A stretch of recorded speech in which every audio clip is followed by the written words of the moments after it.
Venezuela aprueba una ley de amnistía que podría conducir a la liberación de cientos de políticos, activistas y periodistas encarcelados. Donald Trump exige a Irán que pacten un acuerdo nuclear con Estados Unidos en 2 semanas y les amenaza con un ataque militar.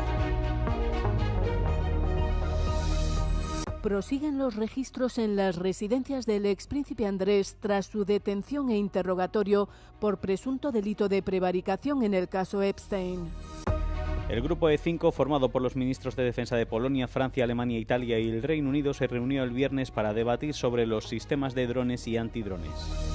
La reparación exitosa del Artemis II tras una fuga de su tanque de combustible propicia que su tripulación de 4 astronautas, la primera a la Luna desde 1972, se fije a partir de marzo. La presidenta interina de Venezuela, Delcy Rodríguez, ha firmado una ley de amnistía que podría conducir a la liberación de cientos de políticos, activistas y periodistas encarcelados. Rodríguez había anunciado el mes pasado que liberaría a un número significativo de detenidos, una promesa que cada vez estaba más presionada.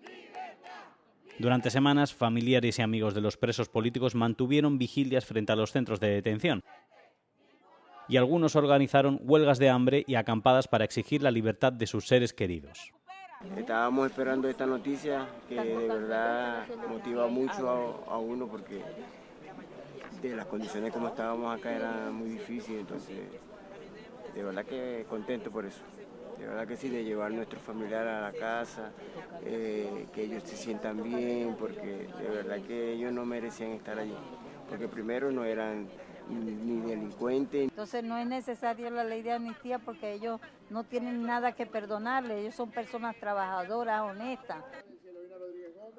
La decisión supone un cambio radical para la nación sudamericana, ya que las autoridades del país han negado durante mucho tiempo que haya presos políticos. También supone un importante cambio de política desde que Estados Unidos irrumpió en Caracas el mes pasado y capturó a Nicolás Maduro.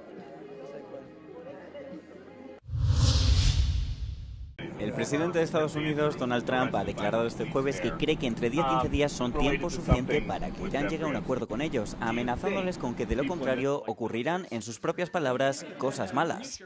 La última amenaza de Trump se produce cuando el segundo portaaviones estadounidense, el USS Gerald Ford, se acerca a Oriente Medio y aguas arábigas, mientras las fuerzas militares estadounidenses se despliegan en la región. It's going to be unfortunate for them. I would think that would be enough time, 10, 15 days, pretty much maximum. Mientras Trump intensifica sus amenazas, Irán celebró este jueves unas maniobras militares anuales conjuntas con Rusia, en un claro gesto diplomático militar por parte del Kremlin. En una carta enviada el jueves al Consejo de Seguridad de la ONU, Irán advierte que, aunque no busca tensiones ni guerras y no iniciará una, cualquier agresión de Estados Unidos será respondida, han dicho, de forma decisiva y proporcionada. Las negociaciones indirectas celebradas en las últimas semanas entre ambos países han logrado pocos avances visibles hasta ahora.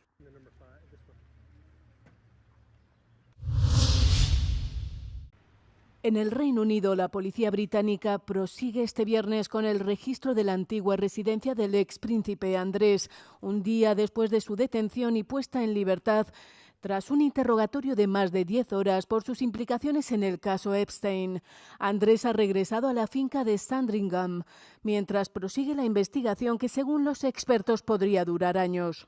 The police are continuing their investigations. They're continuing to examine Royal Lodge. They will then move on and look for other documents elsewhere. After all, he was trade envoy for 10 years, started 25 years ago, I think. And so there's plenty of material in government archives, in government records, perhaps in palace records, that they will want to look through before they can decide whether they have enough evidence. But in the meantime, as far as we know, he's free to carry on with his life and wait to see what happens.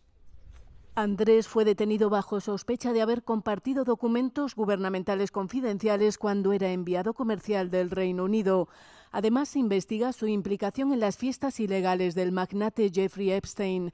El caso más sonado es el de Virginia Giuffre, que denunció los abusos sexuales de Epstein y del expríncipe Andrés cuando ella era un menor. Virginia conoció a Ghislaine Maxwell, cómplice de Epstein, en la famosa mansión Mar-a-Lago, propiedad de Donald Trump.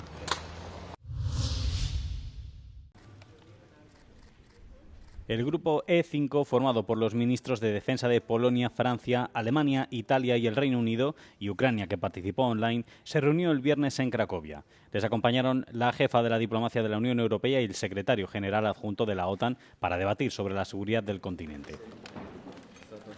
Este grupo, que representa a los 5 países con mayor gasto militar, se centró en los sistemas de drones y antidrones, el equipo militar más necesario en la actualidad. El ministro polaco destacó que los sistemas no tripulados habían provocado una revolución durante la guerra en Ucrania. Los ministros firmaron un importante compromiso para desarrollar conjuntamente capacidades de misiles para drones, la producción conjunta de bajo coste y la compra conjunta de efectores para los drones. Los ministros debatieron cuestiones clave de seguridad y cooperación en Europa, como el apoyo a Ucrania, el desarrollo de la industria armamentística y las capacidades de producción, el refuerzo de la preparación operativa y la lucha contra las amenazas híbridas. Agentes de la Guardia Fronteriza y de la Administración Nacional de Ingresos desmantelaron una banda criminal organizada dedicada al tráfico de personas y al blanqueo de capitales en la provincia de Pomerania, en Polonia. La detención se produjo tras 2 intentos de fuga. Los agentes iniciaron una persecución y se vieron obligados a utilizar sus armas. Los fugitivos solo se rindieron después de que les dispararan a las ruedas de sus vehículos. 8 personas fueron detenidas, 6 de las cuales ya se encuentran en prisión preventiva. El grupo estaba siendo investigado desde 2024 y estaba compuesto principalmente por ciudadanos de Ucrania, Polonia y Uzbekistán. Las víctimas eran residentes de América Latina, en su mayoría colombianos, que fueron reclutados para realizar trabajos forzados en Polonia. Los delincuentes utilizaron violencia, amenazas y falsas ofertas de trabajo. Se incautaron bienes y fondos por un valor total de más de 850.000 euros y se embargaron, además, 28 cuentas bancarias. Hasta ahora se han identificado 50 víctimas y se ha reclutado a aproximadamente 2.000 personas. La Fiscalía del Distrito de Elbląg acusó a los sospechosos de participar en un grupo delictivo organizado y de trata de personas.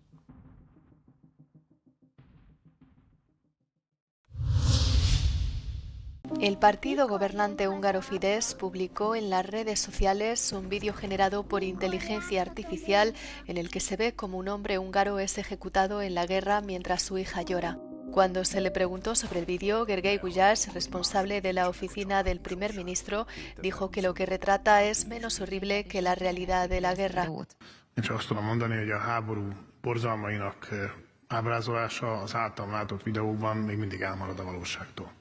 La campaña de Víctor Orbán está sufriendo reveses antes de las elecciones de abril debido al estancamiento de la economía y a la competencia inusualmente fuerte del partido de centro-derecha Tista. Fidesz centra su mensaje en las supuestas intenciones de sus rivales de atacar a Rusia. La televisión estatal húngara ha lanzado un programa de noticias diario titulado Los horrores de la guerra, con un estudio lleno de escombros y maquinaria de guerra quemada. En su último informe anual, Human Rights Watch ha advertido de que el sistema mundial de derechos humanos está en peligro. El informe afirma que el mundo ha experimentado un declive democrático en los últimos 20 años y señala a países como China y Rusia.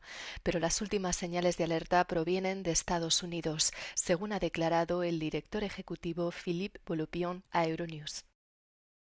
And then there is the new player, the Trump administration, which has, experienced a very or triggered a very rapid decline of democracy in the US at home, but is also now turning against the entire ecosystem of human rights, the entire architecture of the rules-based world order that was patiently built over the last few decades since Second World War, and on which we as a human rights organizations have relied to advance rights, whether it's at the Human Rights Council, with the International Criminal Court, with treaties, norms that were helping make the world a better place, but are now under unprecedented threat from the Trump administration. Esta amenaza, dice Volopion, está repercutiendo en otras partes del mundo, incluida Europa. What steps should Europe and European countries in particular be taking to ensure that the defense of human rights and the human rights system around the world, not just in Europe, but everywhere in the world? Yeah. We believe it has to come from a coalition of countries, a global coalition of countries, of democracies that are still attached to international law, that are still attached to human rights, to democracy, who can band together to protect each other against the US, against China, against Russia, by protecting this ecosystem, this rules-based world order that is preventing, that is keeping superpowers in check. And the European Union can be playing a key role in fostering this new alliance, a bit along the lines of what the Prime Minister of Mark Carney called for in his speech at the World Economic Forum. The EU has a real responsibility and a real interest in doing that. Is it still possible to reverse this trend that you're warning about? Look, if we didn't believe it was possible, we wouldn't be in this line of work. You know, I think we have to be clear-eyed about the moment in which we are, which is a dangerous moment, a moment where we are losing ground, where the most basic rights are under attack all over the world, but also in the US. And so we have to recognize that it's a new, dangerous reality, but it should not be a call for despair, it should be a call for action. La NASA ha probado con éxito el tanque de combustible que tuvo que ser reparado del cohete lunar Artemis II. Hace 2 semanas, el primer viaje tripulado a la Luna desde 1972 se pospuso debido a una fuga en dicho tanque. Durante la prueba actual, se cargaron 2,5 millones de litros de hidrógeno líquido en esta nave espacial de casi 100 metros de altura sin que se produjeran más fallos. La NASA solamente fijará una fecha de lanzamiento una vez que se haya resuelto este problema crítico. 4 astronautas podrían estar de camino a la Luna a partir de este mes de marzo, aunque en su primera misión no entrarán en la órbita lunar ni alunizarán.